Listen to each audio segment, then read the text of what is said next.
Welcome back to Electric Tornado, and we could see some damaging winds and hail today, so let's get into it. Firstly, let's talk about this slight risk in the southern plains.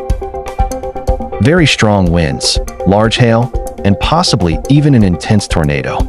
We have a pretty high tornado risk over there today, so that's what is mainly concerning me. This is what could happen in the long marginal risk that goes to Maine. We have a very long line of storms that will cause damaging winds this morning into this evening in the marginal risk. If you're more east, it will happen later in the day, but if you're in the west part of the marginal risk, it will happen soon. Make sure to strap any unsecured objects and make sure your trampoline won't fly away. This is our Day 2 risk for tomorrow, June 6th. We have a big slight risk from Colorado to Atlanta, which will cause problems tomorrow. The main concern is strong winds, but we could see a tornado and large hail.